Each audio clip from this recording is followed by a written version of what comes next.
श्यामलाल ने बड़ी मुश्किलों से बेटी की शादी की, लेकिन अब उसने ससुराल में जाकर माँ की बातों में आकर हंगामे खड़े कर दिए और कुछ ही दिनों बाद डाइवोर्स लेकर घर आ गई। तो श्यामलाल जी परेशान हो गए, क्योंकि अभी शादी का कर्जा भी नहीं उतरा था। कुछ दिन बाद माँ बेटी ने भाई के कान भरने शुरू कर दिए कि पत्नी को डाइवोर्स दे दो, तुम्हारी दूसरी शादी करा देंगे। जब श्यामलाल की बहू ने ये सुना तो उसने रोते हुए श्यामलाल जी को सारी बात बता दी, तो उनका पारा हाई हो गया और वो गुस्से में आ गए। तभी माँ बेटी के पैरों के नीचे तो जमीन निकल गई, क्योंकि श्यामलाल जी की बेटी राधिका विदा हो रही थी। वो बार बार पलटती और अपनी माँ के गले लग लग कर रोने लग जाती। श्यामलाल जी ने आगे बढ़कर उसके सर पर हाथ रखा और उसे तसल्ली दी।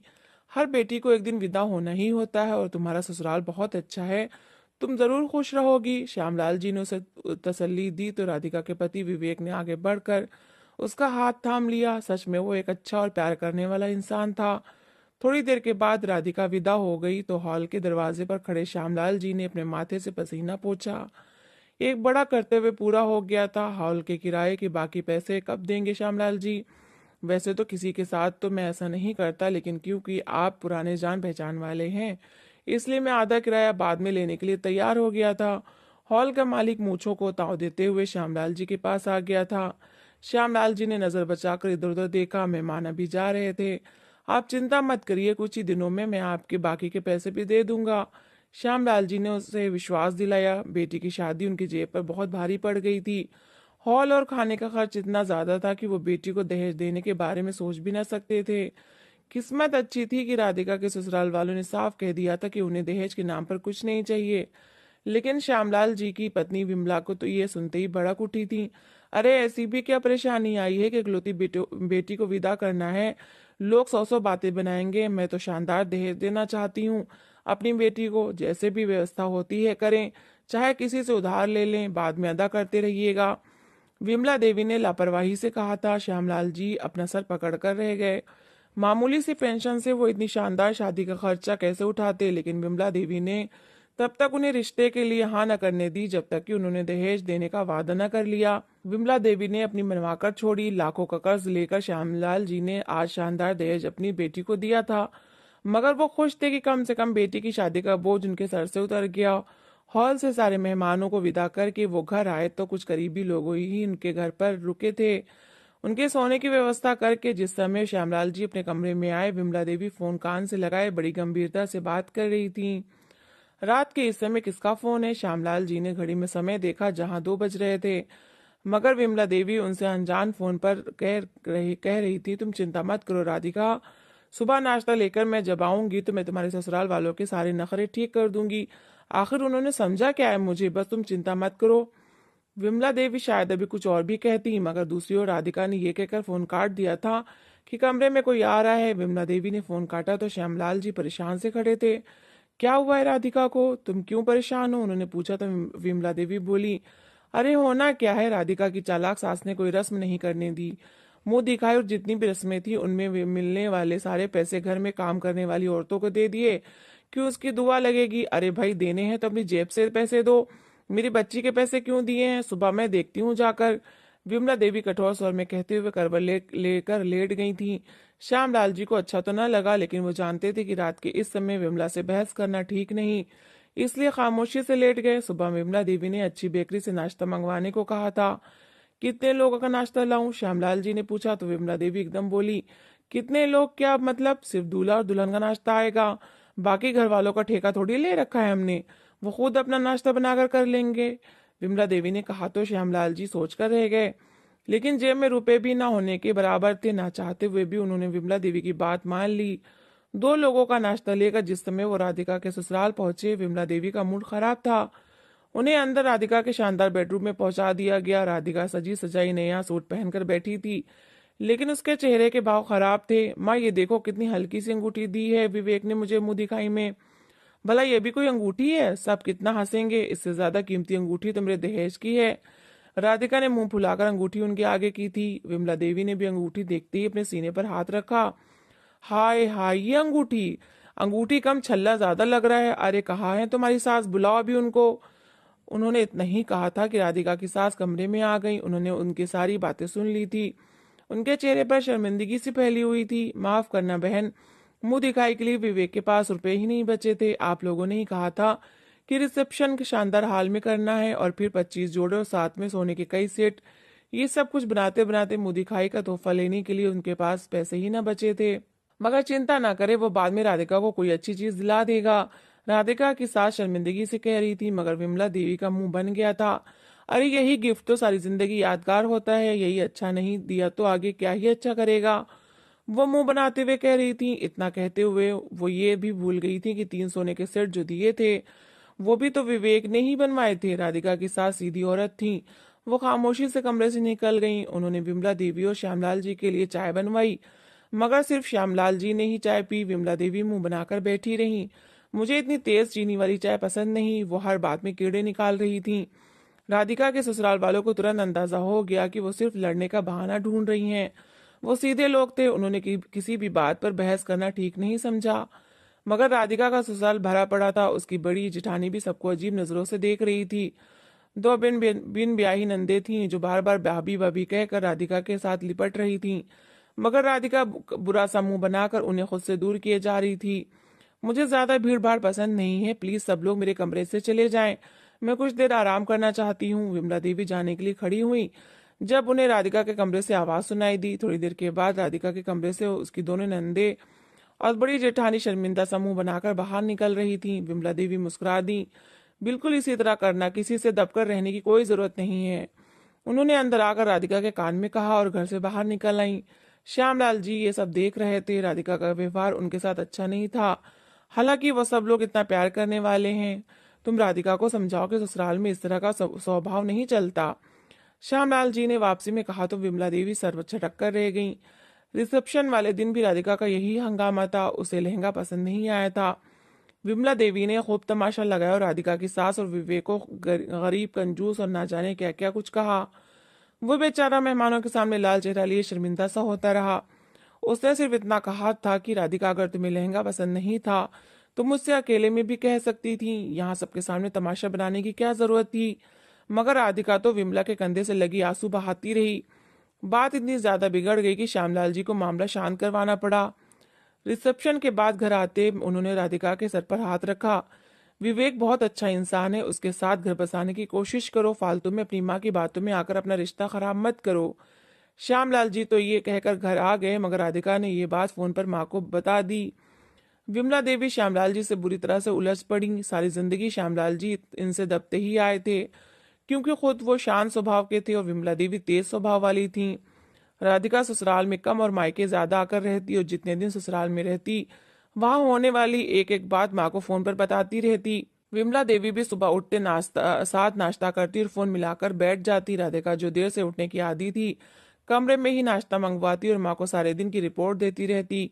नंदे अपना नाश्ता बनाती तो साथ भाभी का भी बना देती। जेठानी पहले तो सब चीजें अनदेखा करती रही, लेकिन जब महीना हो गया और राधिका ने घर के किसी काम को हाथ न डाला तो जेठानी को भी गुस्सा आने लगा।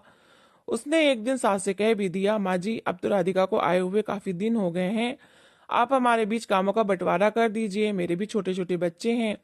राधिका को चाहिए कि वो बाकी सबका काम नहीं तो कम से कम अपना और विवेक का काम तो कर लिया करे। जिटानी का कहना भी ठीक था। शाम में राधिका की सास ने विवेक और राधिका दोनों को बुलवा लिया। विवेक, मैं चाहती हूँ कि कल राधिका खीर में हाथ डाले और खाना बनाना शुरू करे।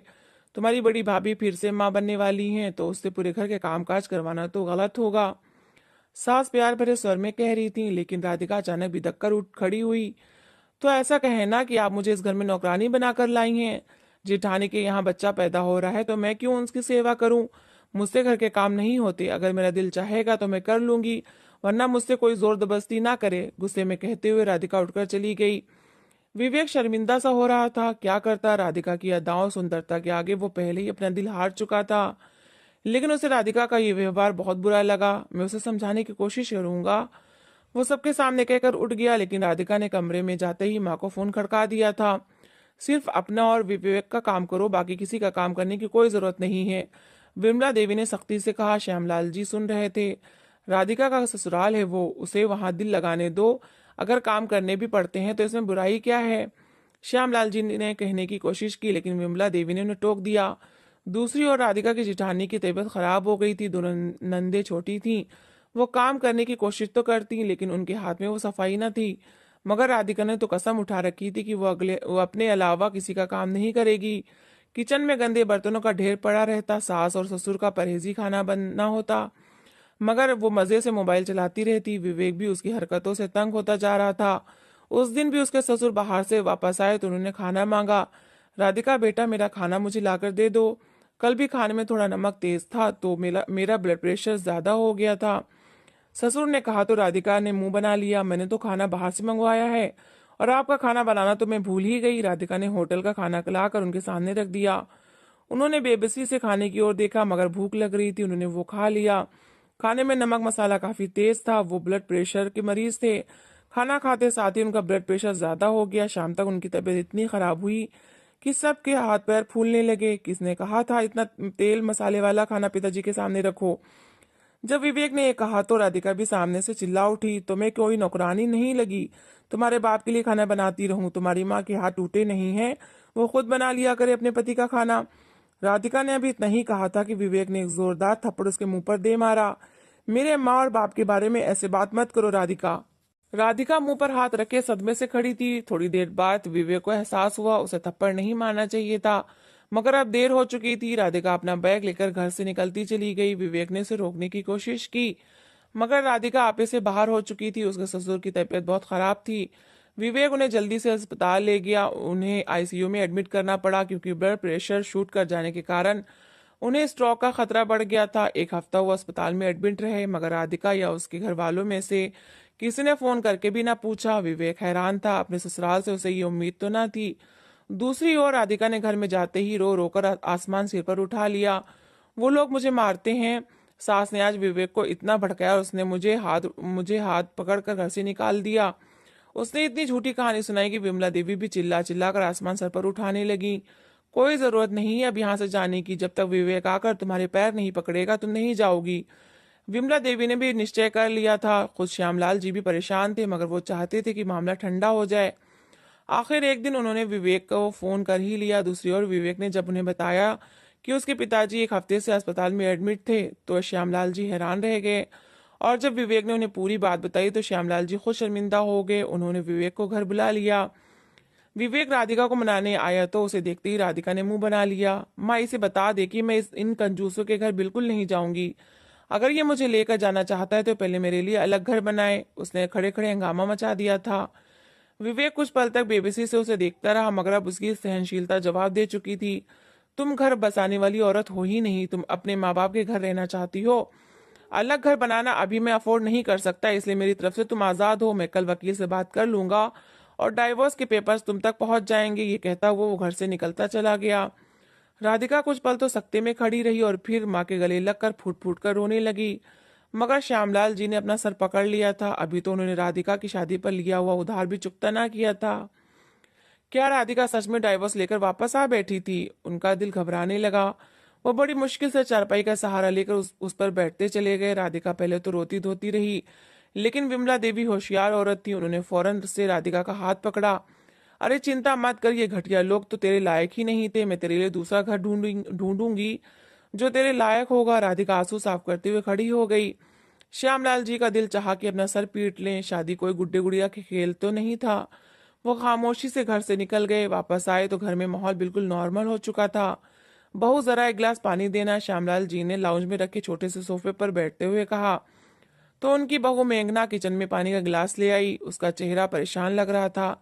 क्या बात है, क्या सूरज अभी तक घर नहीं आया? श्यामलाल जी ने अपने बेटे और उसके पति का नाम लिया तो बहू धीरे से बोली, वो आ गए थे, मगर राधिका ने कहा कि घर में बनी हुई सब्जी नहीं खानी, इसलिए उसके लिए पनीर लेने गए हैं। इतना कहकर मेघना फिर से किचन में चली गई।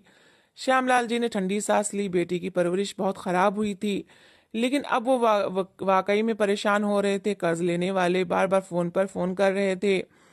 पेंशन में से जोड़ तोड़ करके वो बड़ी मुश्किल से पहले ही कर्ज अदा कर रहे थे, और अब राधिका के बढ़ते हुए खर्चों ने उन्हें और ज्यादा परेशान कर दिया था। मगर वो नहीं जानते थे कि घर में एक नई मुसीबत आने वाली है। उस दिन श्यामलाल जी सुबह सुबह उठे तो सूरज ऑफिस जाने की तैयारी कर रहा था। मेघना जल्दी से किचन से नाश्ता लाकर उसके सामने रख रही थी। कमरे से उसके छोटे बच्चे की रोने की आवाजें आ रही थी। बहू, तुम्हारा बेटा शायद दूध मांग रहा है, 6 महीने का तो है अभी, उसे छोड़कर इतनी देर के लिए कामों में मत लगा करो, श्यामलाल जी ने प्यार से कहा। वो जल्दी से चाय कप में डालकर सूरज के सामने रखते हुए बोली, बस अभी जा रही हूँ उसे उठाने। वो कमरे में गई और छोटे बच्चे को उठाकर बाहर ले आई। उसके हाथ में फीडर था। सामने कुर्सी पर बैठकर वो उसे फीडर पिलाने लगी। श्यामलाल जी नाश्ते के लिए इंतजार कर रहे थे, मगर उन्होंने बहू को तंग न करना ठीक नहीं समझा। तभी अंदर से राधिका और विमला देवी बाहर निकली। भाभी, जल्दी से मुझे एक कप चाय दे दे, मेरे सिर में बड़ा दर्द हो रहा है। राधिका आके मसलते हुए सामने सोफे पर ढेर हो गई। राधिका, चाय बनी हुई है, तुम किचन में जाकर अपने कप में डाल लो, मैं छोटू को दूध पिला रही हूँ। ये बहुत रो रहा था, उनकी बहू ने आराम से जवाब दिया, मगर राधिका अचानक ही भड़क उठी। देख रही हैं माँ, भाभी किस तरह मुझे जवाब दे रही हैं। सबके काम करती हैं, लेकिन सिर्फ मैं ही इन्हें बुरी लगती हूँ, क्योंकि मैं तलाक लेकर इस घर में जो आकर बैठ गई हूँ। अब इन्हें मेरा खाना पीना उठना बैठना सब बुरा लगता है। उस दिन भी भाई मेरे लिए पनीर लाए तो भाभी ने इतना मुंह बनाते हुए खाना बनाया था कि पूछो मत। इनसे पूछ लें, अगर इन्हें मेरा यहाँ रहना बुरा लगता है तो मैं कहीं आश्रम में चली जाती हूँ। राधिका ने अचानक माहौल को गलत रंग दे डाला था। बहू हक्का बक्का रह गई। विमला देवी अचानक से बोली, अरे तुम क्यों जाओगी आश्रम? ये कहीं की महारानी है जो तुम्हें यहाँ से निकालेगी? ये घर तुम्हारे भाई और बाप का है, इसका नहीं। देख रहे हो सूरज, तुम्हारी पत्नी को मेरी बच्ची बोझ लगने लगी है। अरे उसके बाप की पेंशन आती है, तुम्हारे टुकड़ों पर नहीं पल रही वो। विमला देवी ने भी राधिका की बात को पूरी पूरी शय दी। सूरज, जो पहले ही ऑफिस के लिए लेट हो रहा था, एकदम झुंझुला सा गया। यार, तुम उठकर इसको एक कप चाय का नहीं दे सकती? बच्चे को माँ को पकड़ा दो और जाकर इसे चाय दे दो। फालतू में बात का तमाशा बना देती हो तुम लोग। वो अपनी पत्नी पर गुस्सा करते हुए उठ खड़ा हुआ। श्यामलाल जी ने एक नजर अपनी बहू को देखा, जिसकी आंखों में आंसू आ रहे थे। वो खामोशी से बच्चे को वहीं रोता छोड़कर किचन में चली गई। राधिका के लिए चाय लेकर वो आई तो विमला देवी ने नाश्ते का आदेश दे दिया। वो खामोशी से किचन में चली गई। बच्चा वहीं रोता रहा। श्यामलाल जी ने आगे बढ़कर छोटे बच्चे को उठाया और घर से बाहर निकल गए। काफी देर उसे इधर उधर टहलाकर जब वो वापस लाए तो बहू ने नाश्ता बनाकर उनके सामने रख दिया था। धन्यवाद पिताजी, आपने छोटू को उठा लिया। श्यामलाल जी ने बच्चा उसे वापस दिया। उनकी बहू बहुत सुशील और अच्छी थी। विमला देवी के तेज स्वभाव के सामने भी वो कभी कुछ नहीं बोलती थी, लेकिन श्यामलाल जी साफ देख रहे थे कि जब से राधिका की तलाक हुई थी उसे अपनी भाभी एक आंख ना भाती थी। वो अलमारी में लटके वो उसके नए कपड़े निकाल कर पहन लेती। किचन में वो सारा काम समेट कर जाती तो राधिका जानबूझकर गंदे बर्तन फैला देती, घर का कोई काम काज न करती। मेहमान आते तो राधिका फटाफट अपने कमरे में बंद हो जाती। मेघना का बच्चा छोटा था, वो बेचारी सारा दिन घन चक्कर बनी रहती। मगर राधिका को सबसे ज्यादा बुरी जो चीज लगती थी वो ये थी कि सूरज के आने पर मेघना जल्दी से हाथ मुंह धोकर तैयार हो जाती थी। सूरज उसे देखता तो खुश हो जाता था। आते हुए अक्सर वो उसके लिए फूलों के गजरे या कोई गिफ्ट ले आता था। भाई और भाभी को खुश देखकर राधिका अंदर ही अंदर कुर्ती जा रही थी। उसे रह रहकर याद आता विवेक भी उसकी इस तरह उस पर जान छिड़कता था, लेकिन पता नहीं क्यों उसने तलाक दे दी। यही सोच उसे अंदर ही अंदर खाए जा रही थी और आखिर एक दिन उसके अंदर की जलन बाहर आ गई जब सूरज अलमारी में से एक सफेद रंग की शर्ट निकालकर बाहर आया। मेघना, मेरी ये वाली शर्ट ध्यान से इस्त्री कर देना। आज ऑफिस में मीटिंग है, सबने ब्लैक पैंट और वाइट शर्ट पहनकर आना है। मेरे पास बस यही एक वाइट शर्ट है, देखना कहीं खराब ना हो जाए, वरना आज की मीटिंग रह जाएगी और ये मीटिंग मेरे लिए बहुत जरूरी है। सूरज ये कहता हुआ इस्त्री स्टैंड पर पास शर्ट रखकर खुद बाहर निकल गया था। मेघना किचन के कामों में बिजी थी। उसने आवाज लगा दी कि अभी इस्त्री कर देती हूँ, लेकिन बाहर खड़ी राधिका ने सब सुन लिया था। वो लपक कर स्टैंड के पास गई और प्रेस का स्विच ऑन कर दिया। मेघना अभी तक बाहर न निकली थी। राधिका बेताबी से प्रेस गर्म होने का इंतजार कर रही थी। उसने सूरज की शर्ट स्टैंड पर फैलाई और जैसे ही प्रेस ऊपर रखी, तेज गर्म प्रेस ने सफेद शर्ट को बीच में से जला डाला। बड़ा सा छेद बन गया। राधिका के होठों पर मुस्कुराहट दौड़ गई। आज तो इस मेघना का काम तमाम ही समझो। प्रेस को वापस बंद करके रखते हुए वो दिल ही दिल में मुस्कुरा रही थी। शर्ट वापस गुलमुल करके उसने स्टैंड पर रखी और खुद अंदर चली गई, यूं जैसे कुछ हुआ ही ना हो। मेघना किचन से निकली और जल्दी से आकर प्रेस ऑन की, लेकिन जैसे उसने शर्ट फैलाकर स्टैंड पर डाली, बीच में बड़े से छेद को देखते ही उसके हाथ पांव फूल गए।